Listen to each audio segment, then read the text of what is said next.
Hello, everyone. Welcome back to Fertility Village Live. I'm Marissa. Tonight's conversation is so special and so exciting because we're talking about access, support, and community in the fertility space, but how we can actually do something to help people on this journey. I'm joined by two incredible people tonight. I have Emily, founder of Day One Fertility, host of Night One, which is coming up very soon, Thursday, April 16th, downtown at the Great Hall, and Isabelle, who is the co-founder and executive director of Fertility Friends.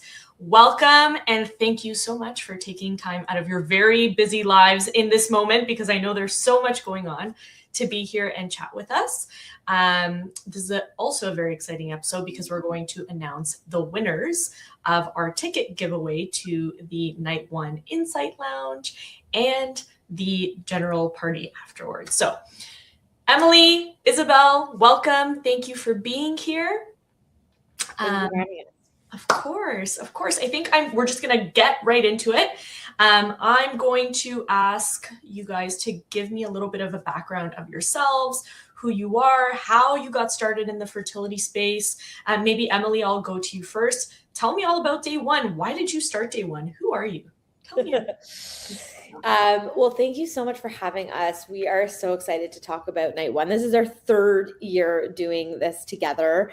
And I always say me and Isabelle make a perfect match. It's like we're yin and yang in terms of coordination. So I'm excited to talk today about it. But yeah, Day One was founded, 5 years ago, based off of a gap I found in the industry around support. And I really felt like there wasn't enough support for patients in terms of the mental load that a fertility journey takes. And I knew that personally because I was going through it myself. Yeah. And so to make a very long story short, I found myself in 2019 managing a late-term pregnancy loss for our second child. I had my son Ryder at home. We got pregnant really easily with him. And so fertility and infertility just wasn't on my radar. And I then went through about a 5-year IVF journey that involved multiple failed transfers and failed retrievals and spontaneous pregnancies that landed me in a lot of loss. And I just was really alone. I was just confused as to what questions to ask and where are other people going through this. And that's how Day One was born. Really, ultimately, it was a podcast first. And the way in which I was speaking about my journey, I think, felt really different. And I was sort of coaching women on the side of just how do you manage all the variations of how this impacts your life. And I ended up getting a lot of coaching degrees and running a membership and a bit of a coaching program for women that were going through this journey. And yeah, it's been an evolution to say the least. And currently I am just, at home after a successful egg donation conception with my daughter. So it's just been amazing because since starting Day One, there's been so many other support groups like Oasis coming out and seeing gaps and being the missing piece. And I think we all do just that. We all have found those things that are needed and have been filling in the blanks. And I think Fertility Friends, you could say, has done the exact same thing in just a different kind of industry of fertility. Wow, there's this huge gap and how can we fill it? And so that's sort of how me and Isabelle came together, is this recognition of these different gaps that need help and support. And even Oasis coming in and us all, the collective, the trio of us all figuring out what those big gaps are and how we can help in a unique way. Yeah. That's great. Thank you for sharing, and congratulations on your two beautiful little ones that you have. A very, very long journey, but I mean, worst club, best members kind of thing. Totally. Right? Yes. Yeah. I think it's the coolest part is like that instant connection that you feel. And that's why community is so important, to find like your people through that. So I'm just grateful to be like one of the ways in which you could meet new people or get supported. Yeah. Okay, Isabelle. Hi. Yeah. Hi. Tell me about yourself. Why did you decide to co-found Fertility Friends? Like, how did you come into this space? Tell me all about it. Thank you first for having us and for having me. I'm very happy to do this podcast with Oasis, who has been a partner for a long time. So my story is very different from Em. So I'm originally from France, and then I moved to the US and started my life in the US with my husband. And when we started to want to have kids, we experienced recurrent pregnancy losses. And that was really traumatizing for me at the time, and for him, I'm sure as well. But at the time, it was a long time ago now, 15 years ago.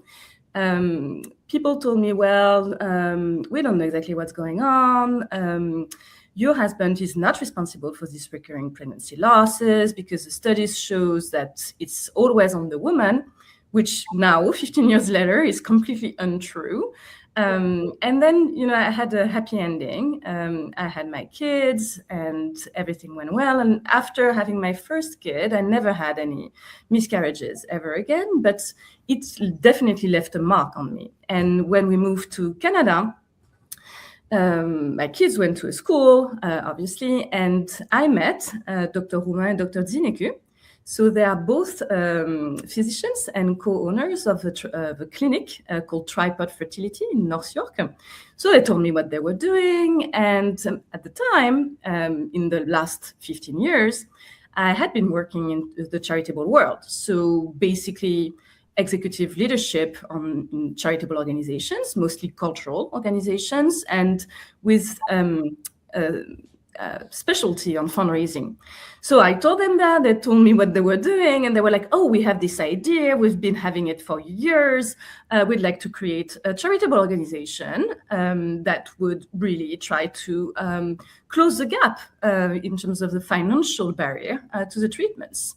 And I was like, oh my God, I think that's for me because I've experienced it. I know what it is. I know how difficult that is.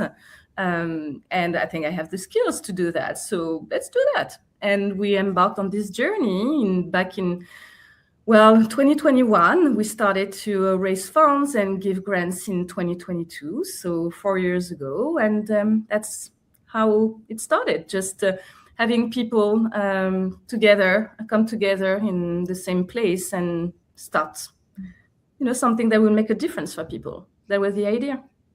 Yeah. And it's made such a huge difference for so many people, so many grant winners in such a short amount of years and so much money raised. Anyway, it's such a great thing. And we'll get more into that in a little bit, but thank you for sharing.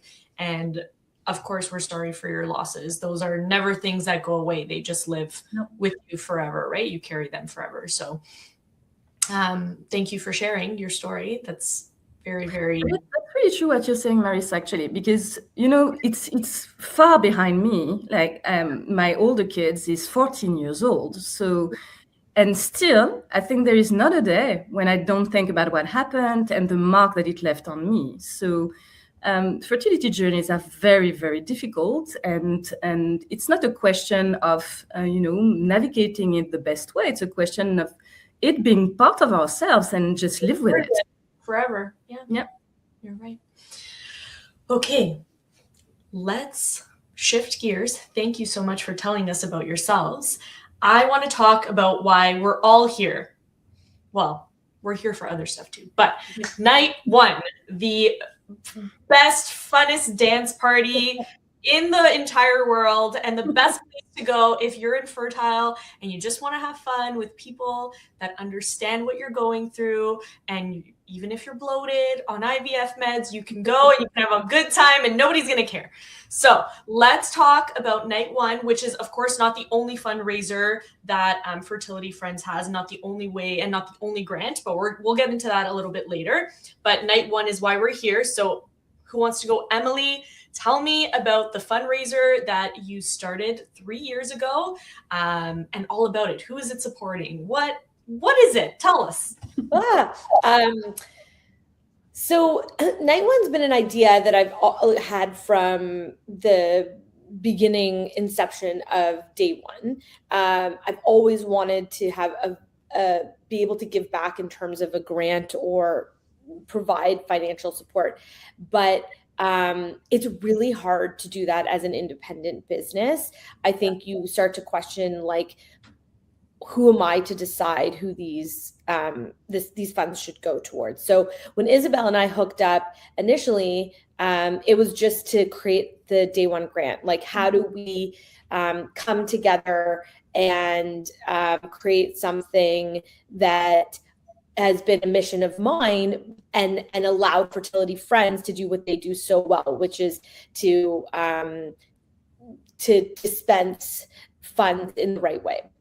Yeah. And Isabelle is just such an amazing partner because she's so open to any idea. And I feel like I'm this creative person where I'm like, I think we should do, like, what do you think of this? What do you think of this? And I'll never forget, like, I was driving in my car and I was like, Isabelle, I've always had this idea where, like, I've wanted to do an event where it's brought in all the industries, everyone that touches the journey. So, there's a lot of fertility events out there that are like for patients, and then there's events that are industry mix and mingles. But there really wasn't like a tent pole event yearly that was, the mission was, it doesn't matter how you touch the journey. This is sort of in honor of it in general. And so how do we create an event where if you're a support person, which I think is actually a huge demographic that is missed in the journey, the partners, the best friends, the parents, the sisters, like, they are living this on the sidelines. How do we create something that's not like fertility focused? So if you're not in the journey yourself, you're not feeling like you're kind of left out. It's more in honor of and in support of the craziness of a fertility journey. So that was the, like, inception and the idea and the vision. And Isabelle, as she does, because she's so, we're matched, made in heaven in this, she was like, let's do it, which is her superpower for sure. And so we came together, and that's sort of how we came together and how we work together. Is Isabelle does an unbelievable job at the rallying the partners of Fertility Friends, which is also what makes, I think, the company and the charity so unique, is the partners and the relationships that they have across Canada. And this also is like a unique experience because it brings everyone together, which we know can be a challenge for events where everyone really does feel a collective. And so live music has always been my gateway into positive thinking. When I'm in a really hard place, I always think, like, my best thoughts of, like, okay, I can do this, happen when I'm listening to live music. And so that's really what night one is. It's not meant to be something where you go and you're talking about your fertility journey all the time. It's just meant to say, hey, even in these dark times, there can be joy, there can be fun. We can come together in support of Fertility Friend grants and actually enjoy ourselves without getting into, like, the nitty gritty all the time. And I think that's really been what the special sauce of night one in general. So it's going into our third year. And as you know, and everyone watching, it's our first time also including a little bit of a more patient-focused experience at the upfront to make sure that we're also providing value, because education is a huge pillar for Fertility Friends. So we always want to be thinking about, like, yes, we're providing this larger experience, but we never want to forget the patients, and we never want to forget our partners, which also extend to experts, right? We have unbelievable experts at our fingertips that are just like you, Marissa, like wanting to help and take what they know and make sure it's getting into the right hands. And so the Fertility Lounge is just that. It's like a combination of some of the top experts in all their different fields, allowing patients to have these like really micro special moments with each of them. And so that's really exciting for us. We're always thinking about like, how do we make night one different year after year? Yeah. And there's something else, right? There's another thing that you guys are doing, a party at home. Isabelle, why don't you talk a little bit about that? Yeah, I just wanted to add something to what you said, Em. I think what she's saying about, the reunion of two forces that was, just made in heaven. I think that's really true because Em, she has a vision. Like she knows what she wants. She has ideas, and it's always in a fun way, always for patients, always careful and I don't know, really nicely crafted all the time, and it aligns so perfectly well because from the get-go at the foundation, we wanted to do more than create a charitable organization and raise money all the time and give grants. The idea was to create a movement of all the fertility community, patients, industry leaders, fertility clinics that would come all together and support the work that we're doing and breaking down the financial barrier to treatments, because that's as simple as it is. We want to create a more equal access to fertility care by trying to break down the financial barriers to it. And what Em came up with in terms of concept, in terms of vision for night one, it was exactly what we wanted to do. We toyed with this idea internally at FFF about doing a gala, because, a lot of charitable organizations, they do a gala. And on our board of directors, we're like, but that's not really us. Like, that's not really what we do. That's not who we are. Like, can't leave it all on the dance floor kind of thing. Yeah.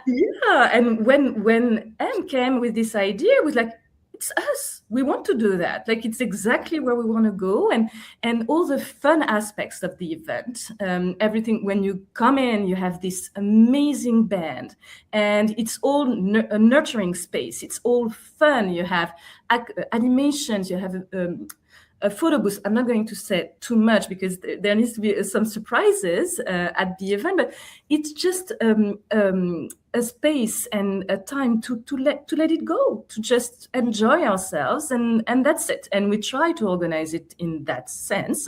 Mm-hmm. And we didn't want anyone to miss the fun. So we know that a lot of people are not in Toronto or are in Toronto but cannot be there at night one physically at the event. So Em came up with another idea again, and I was like, "Oh yes, let's do it." It was to say, let's have people host their own dance party. So wherever you are, whatever you want to do, feel free to do it. You can be in your home, you can be in a restaurant, in a bar, you can be by yourself, you can bring friends together, but we give you the opportunity to create a page and raise funds for the foundation and create your own event when you can share with us online, offline, whatever, that doesn't really have importance for us. But the idea is to bring everybody together, whether or not they are in Toronto, whether or not they are available on April 16th, and to embark the community with us. Yeah, that's really cool. It's wonderful. I mean, this has been going on, this is the third year, and this year you guys have added, we won't talk about what's happening that night, but you guys have added these two to kind of elevate and bring more people together, right? So it's wonderful that we have these new options, because you're right, there are a lot of people that are not in Toronto, watch all these videos of how cool day one was, and they're like, or night one was, and it's like, I wish there. And now you can just not there, but you can be with us together in spirit and still participate, right? So that is wonderful. And so now, night one, great event, raising a lot of money. What are we raising money for? We know we're raising money for the day one grant, but who does this grant go to, and how much is this grant, and how do people apply for it? How does this work? Before I'm going to let Isabelle, I just want to clarify, like, It's raising money for grants in total. The day one grant is part of, the 10, 12, hopefully 15 that we are able to do through this event, just to make sure people don't think it's just in that one silo. But Isabelle, I'll let you take it off in regards of the details. Yeah, but I can talk about the grants in general, and then you can tell more about the day one grant, because that's a very interesting grant as well. So the grants, it's a very easy concept. We offer $5,000 grants to cover expenses associated with fertility treatments that can include IVF, including or not egg and sperm donations, and gestational surrogacy. So as I said, every day in clinics, you have patients who come, they are in need of treatments, but they cannot afford them. It's true in Ontario, and it's true in any other province in Canada. That's why we give grants everywhere in Canada, in all the provinces. The way it works, so we have a certain amount of grants that really vary, but it depends on our fundraising.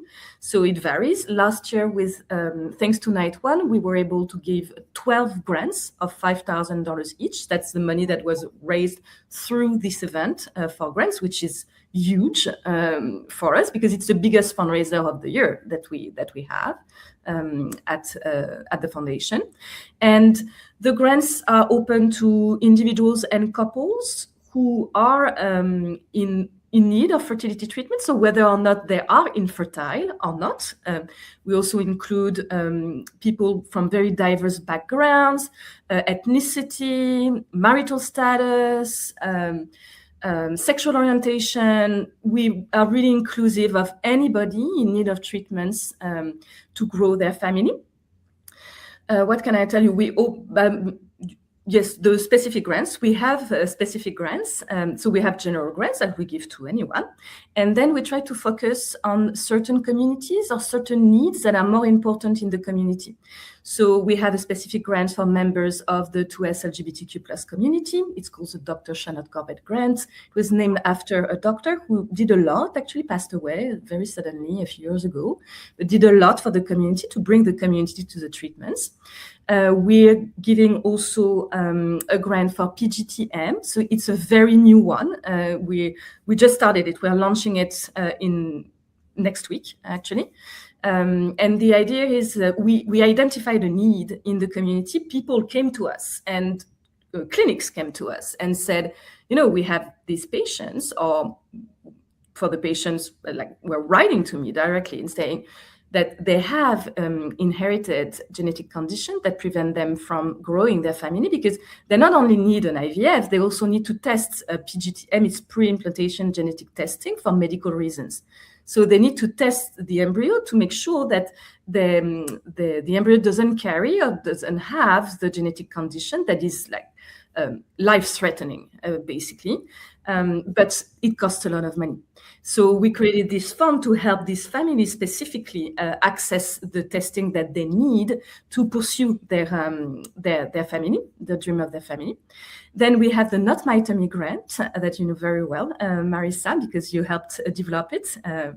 And the Not My Tummy grant is in partnership with Not My Tummy, with Baden-Colt, about for surrogacy patients. Why do we have this specific grant? It's because surrogacy journeys are very expensive, are way more expensive than an IVF, even if it includes egg and sperm donation. It can go beyond $100,000. So yes. That's you know that way better.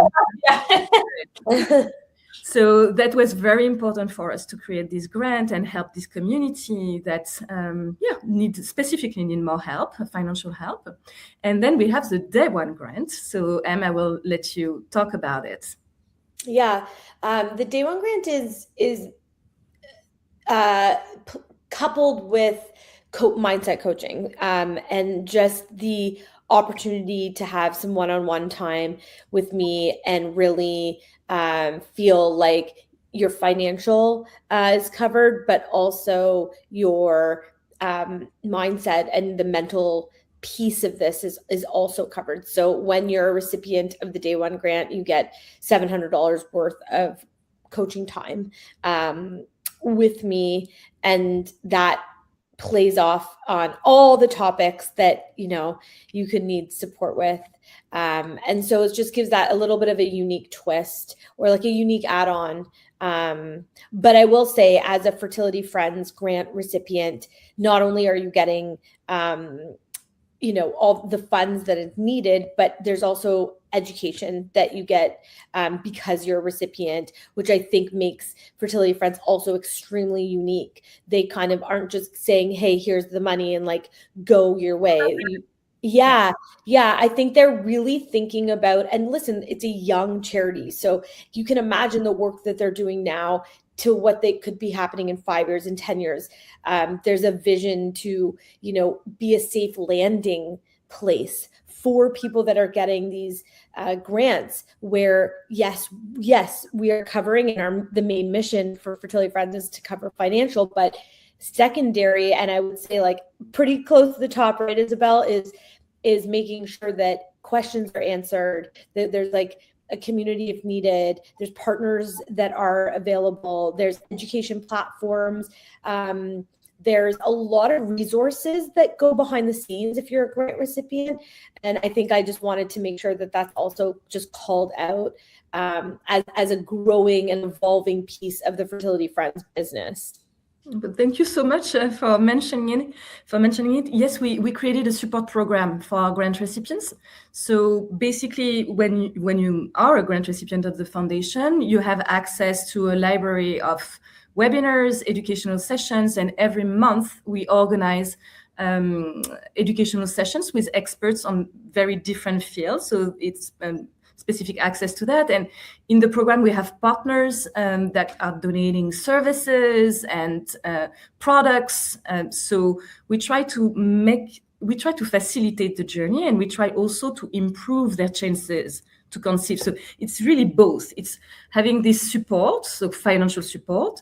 And I have to say also that because of this idea of creating a movement with the community, we realized very quickly that what we're going to do and the number of grants that we're going to give will certainly depend on fundraising. So it's going to be limited for sure. So we also created this program with fertility clinics called the IVF Cycle Program. And I have really to commend these clinics to get on board, because they don't get something out of it except the fact that they're helping their patients, which is at the core of what they want to do. But we're partnering with 11 clinics at the moment. When we give a grant, a $5,000 grant to one of their patients, the clinic agreed to donate additional services. So they're donating monitoring, egg retrieval, fertilization in the lab, and a fresh embryo transfer when it comes to an IVF, which is based on the funded program of the Ontario government. And that's huge, because since the beginning of the foundation, we gave over $450,000 in grants. But the clinics, when we launched the programs 2 years ago, they gave over $300,000 in addition to these grants, which is absolutely mind-blowing when you think about it, and is really a game changer to people, because $5,000, it's great and it helps for sure, but the costs are still huge. The average IVF cycle in Ontario, because it really varies depending on not you're in a center, etc., and between clinics, it's between $15,000 and $20,000. So $5,000 is going to help, but it's not going to bring people to the treatments.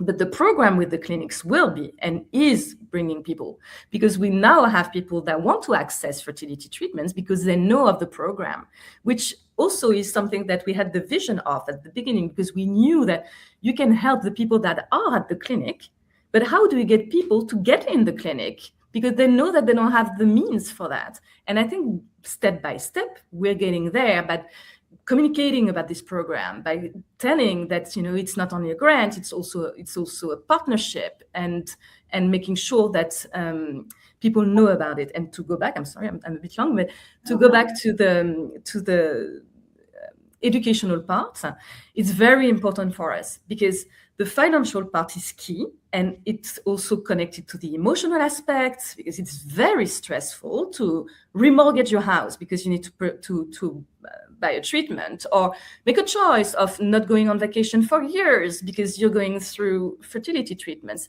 And it's a lot like to take on, and it's a lot on you. It's a burden for single person or for couples, but also the educational part. Like we know that there is a lot out there, and at the same time it's difficult to navigate. So what you're doing, Marissa, with Oasis, to have a group of people, a support group, peer-to-peer support group, it's very important because that's where people can talk about the resources that they have access to. That's where people can exchange experiences, and that's invaluable to my mind. But also to have a place, and that's what we're trying to do, where we offer webinars on a monthly basis with world-renowned experts from Canada.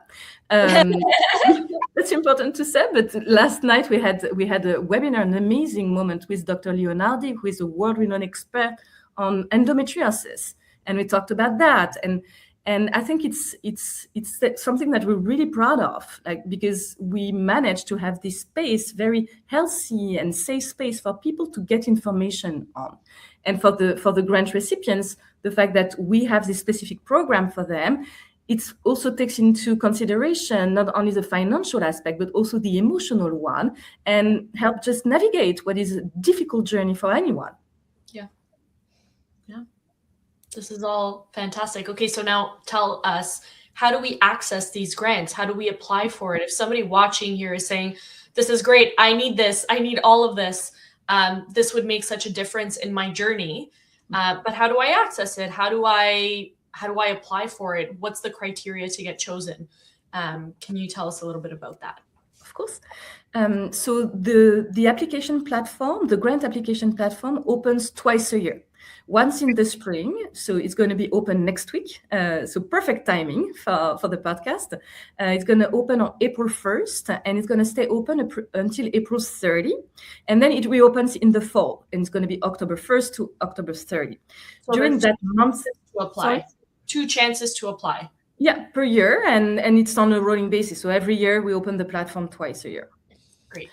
The way it works is the application form will be available on our website, and then we try to make it easy for people to navigate. So in the application form, we ask a lot of questions, medical, personal ones, medical ones, financial, and also we ask the applicant to write an essay, so we know a bit more about the person or the couple.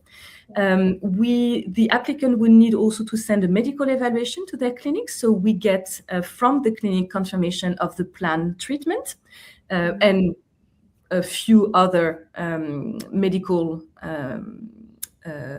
information, just to make sure to reassure the clinics, because the patients can have trouble getting this medical evaluation from the clinic. They should say that it takes between 2 and 3 minutes to fill out. So just so they don't panic when sending it to the clinic. And most of the clinic now know the process, so it's kind of straightforward, but it's an easy one. We receive all the information, and over the months after the closing of the platform, the medical committee, the finance committee, and the grant assessment committee will gather and review all the applications. We spend a lot of time doing that. It is very important for us that we have a clear view of the applicants and of their story. So it's quite an extensive process to do that. And we then award the grants between 4 and 5 weeks after the platform has closed.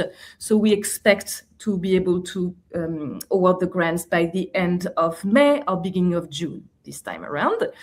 We have a lot of people asking, so who are you selecting? Again, we're selecting people with very different backgrounds, very different medical history, different treatments, IVF, egg and sperm donation, gestational surrogacy, people who had a very long fertility journey, people who just started. Like, it really depends on the needs, medical needs and financial needs that we recognize. So there is not like a recipe for success in terms of the grants. It's really about the entire pool that we receive and selecting the one that we feel are in need, but they're all in need, so I shouldn't say that, but because it's a tough, it's people applying, none of them apply because it's nice to apply.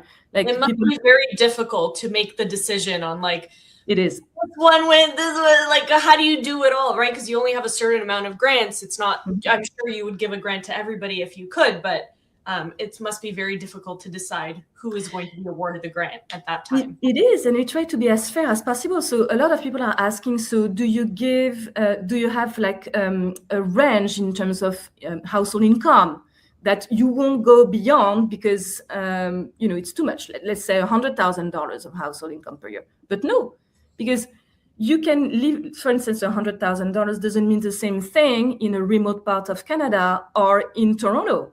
And it doesn't mean the same thing also depending on what treatment you're going through. So you can earn over $100,000 a year, but if you have to go through a surrogacy journey, you are very much in need financially. So we don't have this like clear guidelines. And I think it's important to say, because we get the question quite a lot.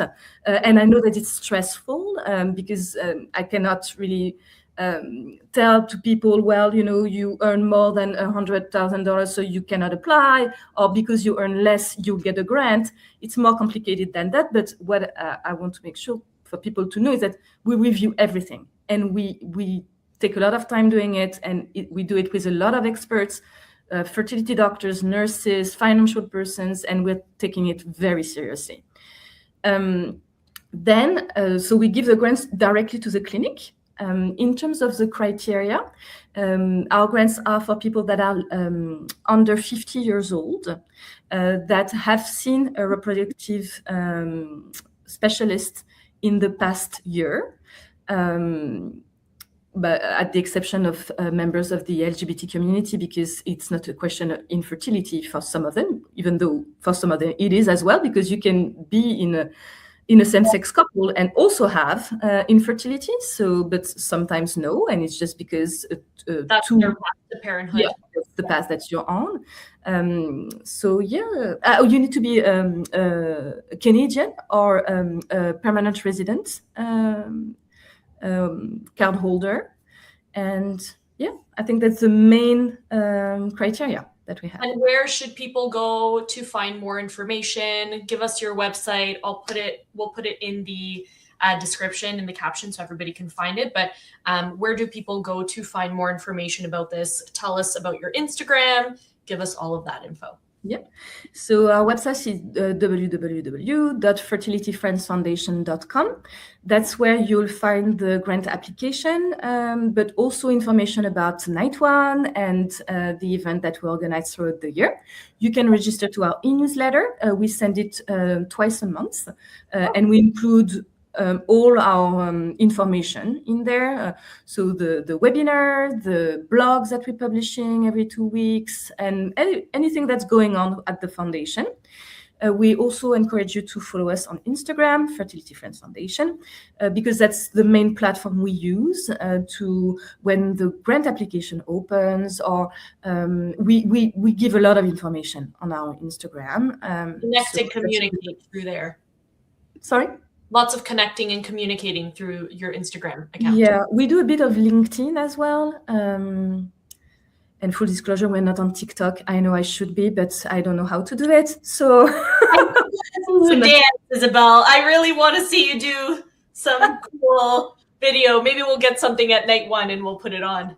I'm not sure if I feel comfortable about that, but I'll do my best. Okay, great. And Emily, tell us where people can find Day One, where they can find more information about Night One. And we're a few minutes away from announcing the winners of the tickets. So keep watching. Emily, tell us about where they can get more info for that. Yeah, you can find me at dayonefertility.com and Day One Fertility on Instagram. Also, not really on TikTok either. We'll make that. But oh gosh. But day one is on a little bit of a hiatus right now because I've just been in major like mom mode, which we all work really hard to do. So I've kind of like, I feel like I've like reemerged out of my like little bubble to ensure that night one this year is getting the attention that it deserves. And it's been so amazing to use night one for me to reconnect back into the fertility space for a little bit of time. And that's why I'm like really hoping to see everyone there, because it's like so exciting for me this year to really get a chance to catch up with everybody. But the memberships and coaching are on a bit of a hiatus. So I've been sending everyone over to Oasis because I just think what you guys are doing is amazing, and we share so many similar values. So yeah, so that's where you can find me for sure. But I'll probably go back into my little world after Canadian Fertility Awareness Week. So May is kind of when I'll retreat. Yeah, and that's so fair. And I think anybody watching who has been lucky enough to get on the other side of their fertility journey, they know like you work so hard, you wait so long, and it's so fair to put everything in your life on hold to just, have that time. So you enjoy that time. Thank you. Watch. Okay, winners of the tickets are in. So drum roll. I don't know if you're hearing that. We got Oshi and Letitia. Wow. You have won tickets to the Insight Lounge and the party afterwards for April 16th at the Great Hall. You should be receiving an email soon, so check out for that. So very, very exciting. Isabelle, Emily, thank you so much for this wonderful, wonderful conversation. Before we sign off, is there anything that you want to leave our viewers with? Any words of wisdom that you want to tell them? Any call out? Give us last words. Well, maybe I can start. It's something that is very common to say, but I think it's important that it sinks in for a lot of people, and is that you're not alone in that journey. And I know that it's everywhere, but actually it's different from listening to it and really feeling it. And I think that if I want to leave people with something, is that you're definitely not alone.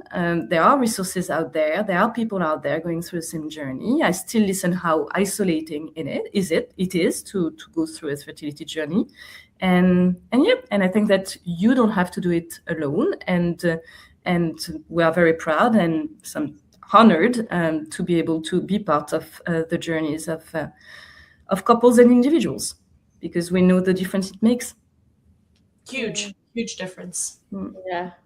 That's what it is. Like I'll just add on and say that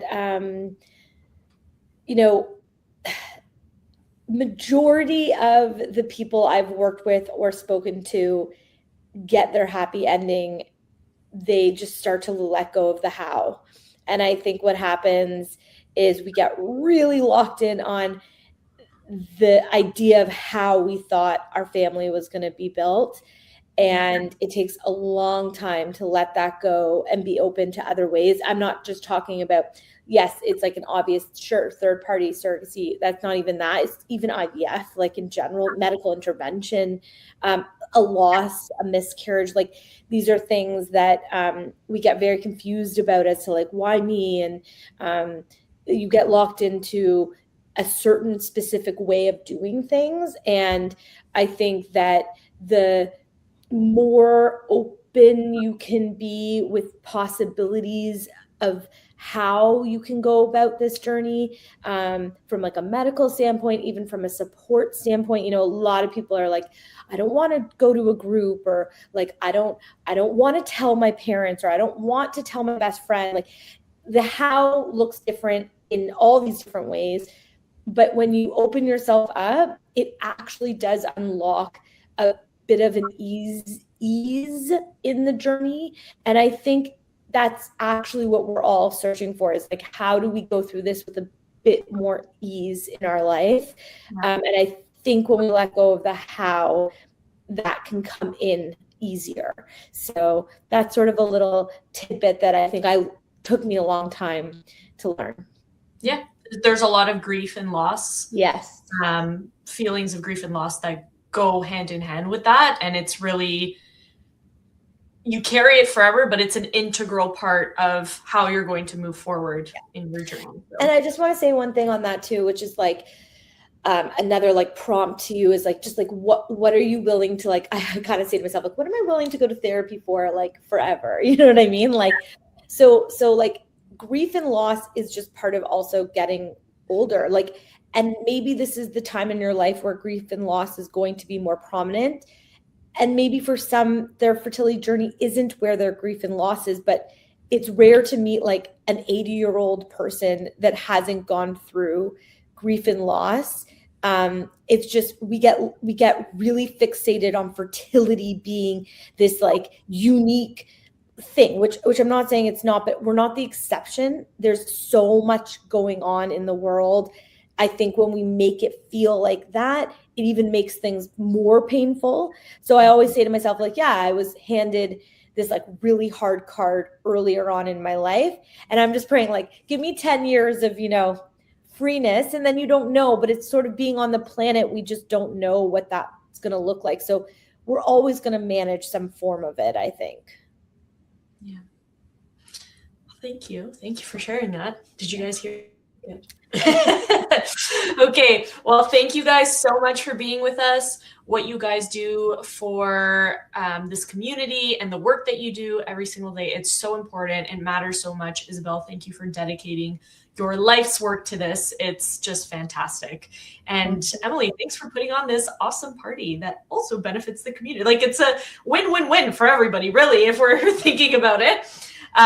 If you guys are watching this and you think somebody could benefit from going to this party, or somebody could benefit from maybe participating in Fertility Friends Foundation in another way, please share this. Please share Fertility Friends Foundation website. It's only going to help people. It's not going to hurt people. Even if you don't get a grant, there's so many other ways you can get support. So please, please, please share, pass this along. And as always, we are here to support. We are here to be your community. And we can't wait to see all of you guys at night one on April 16th at the Great Hall.